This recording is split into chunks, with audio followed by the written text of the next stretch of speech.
Rainha Elizabeth morreu, mas isso você com certeza sabe. Mesmo que você não acompanhe os jornais ou a mídia internacional, você com certeza viu algum meme do agora Rei Charles. E assim, você gostando ou não da família real, é inegável que o que a gente está presenciando é um fato histórico. E é exatamente isso que vamos falar no episódio de hoje. Porque a morte de uma rainha lá no Reino Unido importa tanto para o mundo. E mais importante, o que a proclamação do novo rei significa para os britânicos e para o mundo.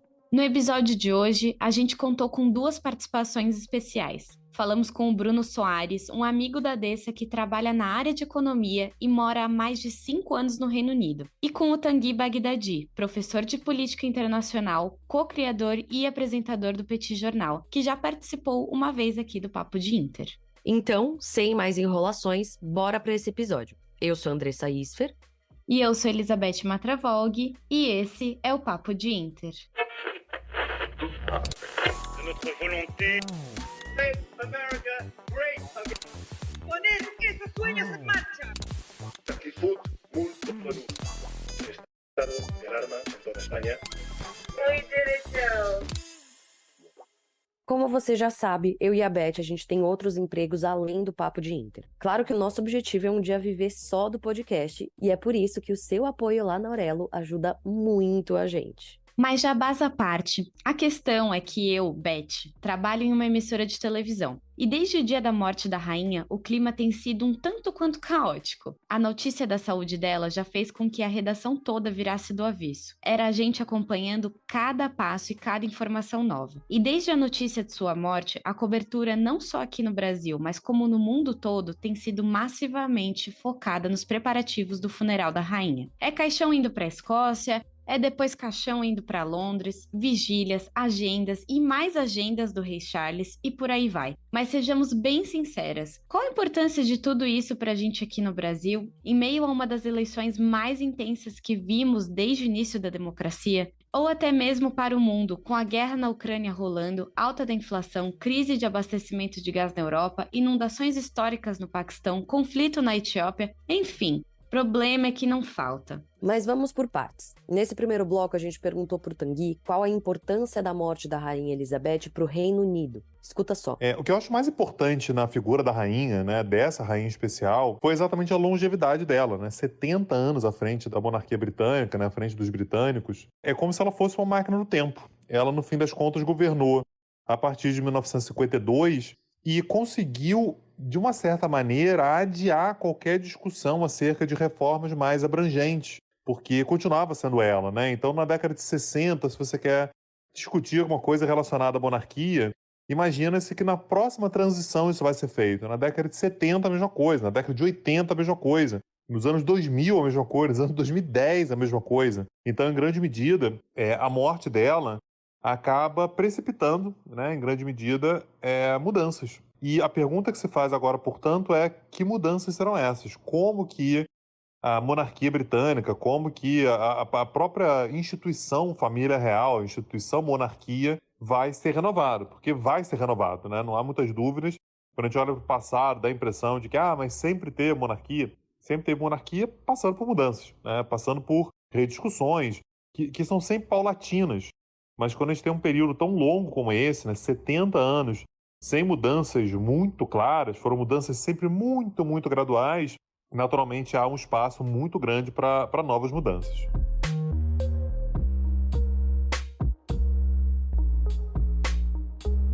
A morte da rainha com certeza tem um impacto muito grande no mundo, mas ainda maior no Reino Unido.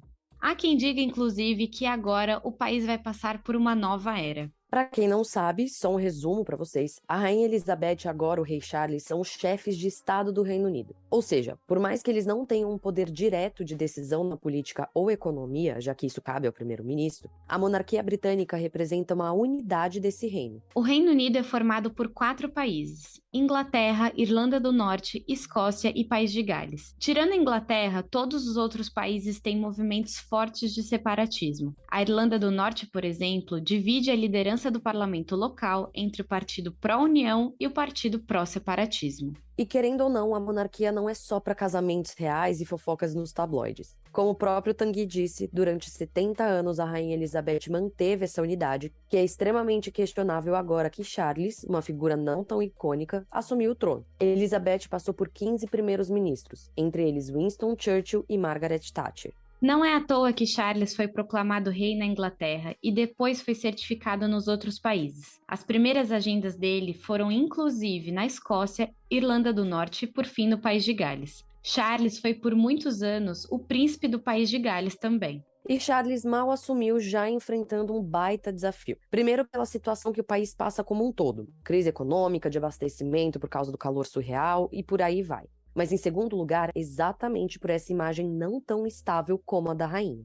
Até por isso, há quem diga que agora vem uma nova era. A Betinha representava exatamente uma estabilidade em meio a um mundo de constantes mudanças. Mas agora, de fato, tudo vai mudar. O que já é visível pra gente que está fora do Reino Unido é como Charles passa uma imagem instável. Você com certeza deve ter visto a foto dele com o terno abotoado errado ou até mesmo se irritando com uma caneta. Essas coisas podem parecer bobas, mas elas mostram como ele não é tão levado a sério como a sua mãe era. E isso pode ter um grande impacto no cenário geral. Mas por mais que o cenário não seja lá dos mais favoráveis para Charles, no âmbito político foi extremamente importante que os adversários vissem o tanto de gente que participou dos eventos de despedida da rainha. Na Escócia, pessoas passaram horas e horas na fila para poder ver o caixão de Elizabeth. De novo, parece bobo, mas esse tipo de coisa reforça a força que a família real ainda tem sobre os britânicos. Algo diferente do que a gente vê em outros países da Europa, como a Espanha, por exemplo. Para quem não sabe, a Espanha também vive uma monarquia, mas pela minha experiência vivendo lá, eu, Andressa, o que eu pude aprender é que os espanhóis têm mais raiva da monarquia do que admiração ou respeito. E antes da gente encerrar esse bloco, escuta só o que o Tanguy falou sobre o assunto e a visão dele do que muda agora para os britânicos. O fato é que os britânicos gostam muito da instituição realeza, né? Da instituição monarquia. E eles consideram, de uma forma geral, é claro que há muitos críticos, mas eles consideram de uma forma geral que é um símbolo de unidade nacional. Então, o que muda para os britânicos com a morte da rainha é exatamente acompanhar essas mudanças pelas quais a família real vai passar, pelas quais a monarquia vai passar. Os britânicos vão avaliar, momento a momento, quais são os indícios que vão ser dados com relação a maior força, maior ou menor unidade nacional. Tudo isso é algo que interessa muito aos britânicos e tem que interessar mesmo, né? Não são temas vãos, não. São temas que de fato tem que interessar. Eu imagino os britânicos muito interessados no curso que as coisas vão tomar, no rumo que as coisas vão tomar, e lembrando que os britânicos não são passivos nessa história toda. A ideia de você ter uma rainha popular, como era a Rainha Elizabeth II, ou um rei popular, ou um rei impopular, e aí a gente tem que ver qual vai ser o perfil da realeza, né, do reinado do Charles III, é um elemento importante, é um elemento que pode conferir mudanças mais aceleradas ou menos aceleradas. Então, para os britânicos, a mudança ela se dá muito no sentido de tentar acompanhar o destino de um dos grandes símbolos do seu país. E o Bruno contou a sua perspectiva de quem mora lá e vive aquele dia a dia com os britânicos. Para ele, a morte da rainha vai ter um impacto mais cultural do que econômico ou político dentro do Reino Unido. Isso porque o país já está passando por várias outras mudanças, como, por exemplo, a troca da primeira-ministra para Liz Truss, crises econômicas e por aí vai. O Bruno comentou, inclusive, que até o momento ele não sentiu nenhuma grande mudança por lá, mas que acha que podem rolar coisas na Commonwealth. Enfim, esse é assunto para o próximo bloco.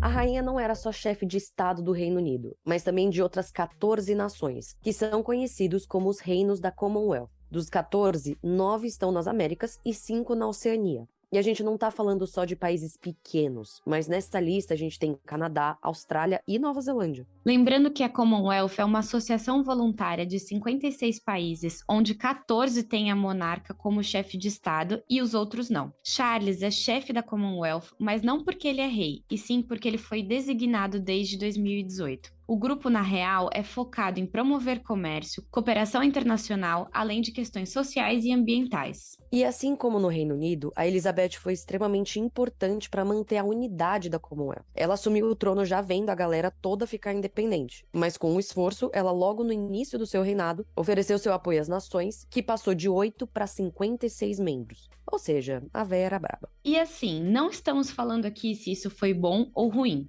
Estamos querendo apenas mostrar para vocês a importância que a morte dela tem para o mundo como um todo, a gente gostando ou não. Mas a questão principal que paira desde antes de Charles assumir é se o filho da Elizabeth vai ter esse mesmo poder que ela. Horas depois da morte da Betinha, Antigua e Barbuda, que são nações do Caribe que tinham a monarca britânica como chefe de estado, disseram que vão fazer um referendo para definir se vão passar a ser uma república ou não. E não são só eles. Jamaica, Belize e Bahamas já manifestaram o mesmo desejo. Mas mesmo com todos esses rumores, o Tanguy disse pra gente que as mudanças para o mundo e até para a Commonwealth não serão tão significativas.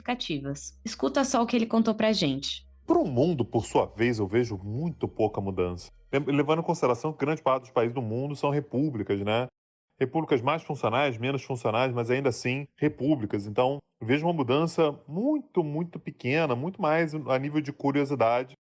Mesmo aqueles países que têm a rainha como monarca, né? O caso da Austrália, Nova Zelândia, né? Tem mais uma dúzia de países aí que tem esse perfil, é exclusivamente simbólico, né? A rainha não governava absolutamente nada, então agora existe uma série de rumores embasados de que esses países eventualmente podem abandonar esse status, né, de súdito da monarquia britânica, que até agora não aconteceu exatamente porque era a mesma rainha, então você tinha uma questão de manutenção, de um certo respeito à figura da rainha. Se isso acontecer também, a mudança é muito pequena, não traz mudanças catastróficas, muito severas, nem nada disso. Então, acho que internacionalmente é muito mais a curiosidade de acompanhar, como a gente fez aqui no Brasil, faz aqui no Brasil, que é criticando, falando bem, mas de qualquer maneira consumindo ali a notícia, do que exatamente algo que mude definitivamente o que acontece no Reino Unido ou no resto do mundo.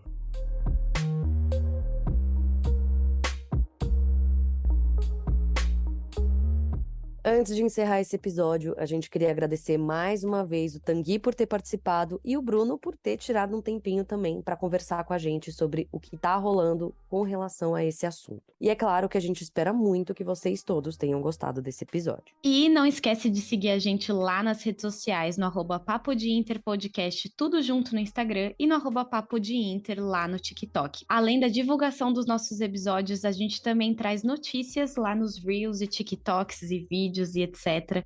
E tudo sobre o mundo. Então, segue a gente lá. E, inclusive, foi lá no nosso Instagram que a gente postou um Reels para anunciar a morte da outra Betinha, né? Betinha, minha Betinha. Gente, eu tô sendo chamada de Betinha Terceira a semana inteira, então vamos seguir.